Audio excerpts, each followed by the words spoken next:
ભાવનગર શહેરના કાળિયાબીડથી ઇસ્કોનવાળા માર્ગ પર યુવાનને છરી મારી લૂંટ ચલાવાઈ। જાણવા મળતી વિગત મુજબ ભાવનગર શહેરના કાળિયાબીડથી ઇસ્કોન જવાના માર્ગ પર બેસી વાતચીત કરી રહેલા યુગલ પર હુમલો કરવામાં આવ્યો હતો।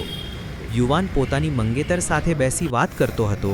એ સમયે એક્ટિવા બાઇક પર આવેલા બે અજાણ્યા શખ્સોએ યુવાન પાસે રૂપિયાની માંગ કરી હતી, જેમાં યુવતીએ વિડીયો ઉતારતા યુવક પર છરીથી હુમલો કર્યો હતો। અજાણ્યા ઈસમો યુવાનને છરી મારી ગંભીર ઈજા પહોંચાડી હતી, તેમજ યુવાન અને મંગેતર પાસેથી 8 થી 10 હજાર પાકીટ કરી 2 પાકીટ અને મોબાઈલની લૂંટ કરી ફરાર થયા હતા। ઈજાગ્રસ્ત યાદવ મનદીપસિંહ દિલીપસિંહ અને તેના પત્ની દિશાબેન અશોકભાઈ ડાભી હોટેલમાં જમી ઘરે પરત જતા હતા। તે વેળાએ બે અજાણ્યા શખ્સો એક્ટિવા સ્કૂટર પર આવ્યા હતા અને છરી વડે હુમલો કરી મોબાઈલ અને પર્સની લૂંટ કરી ફરાર થઈ ગયા હતા।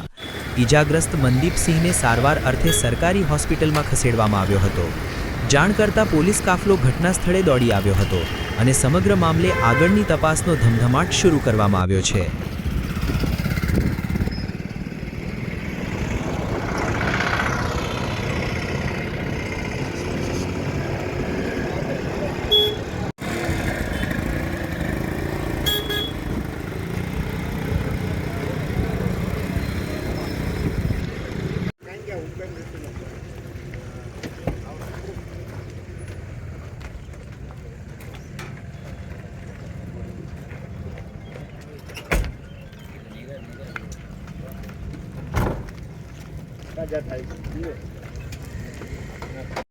ડિટેક્શન કરી લીધું છે અને આ જે વ્યક્તિઓ છે તેમના દ્વારા મનદીપસિંહ યાદવ નામના વ્યક્તિ છે કે તેમના ઉપર હુમલો કર્યો હતો અને આ હુમલાની ઘટનામાં તેઓ ઈજાગ્રસ્ત થયા હતા। પરંતુ આપ આ દ્રશ્યો જોઈ શકો છો કે આ જે અસામાજિક તત્વો છે કે તેમને કાયદાનું ભાન કરાવવામાં આવી રહ્યું છે। કે આ જે વિસ્તાર છે તે અવાવરૂ વિસ્તાર હોવાના કારણે એકલતાનો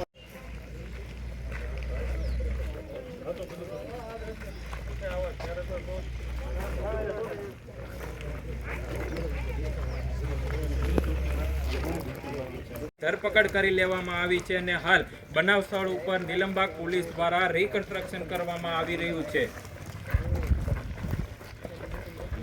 જે કપલ્સ હતું તેમના ઉપર જે હુમલો કરી અને તેમની પાસેથી રોકડ રકમ તેમજ મોબાઈલ સહિત જે રોક છે તે પ્રકારની પરિસ્થિતિ આ દ્રશ્યોની અંદર રીકન્સ્ટ્રક્શન દરમિયાન જોવા મળી રહી છે। જો કે બંને શખ્સોને થોડીવાર રહીને કોર્ટમાં હાજર કરવામાં આવશે, જ્યાં તેમના રિમાન્ડ પણ માંગવા માટેની પ્રક્રિયા પોલીસ દ્વારા કરવામાં આવશે। આ જે દ્રશ્યો છે તે બોડકાવ ઇસ્કોન તરફ જવાના માર્ગ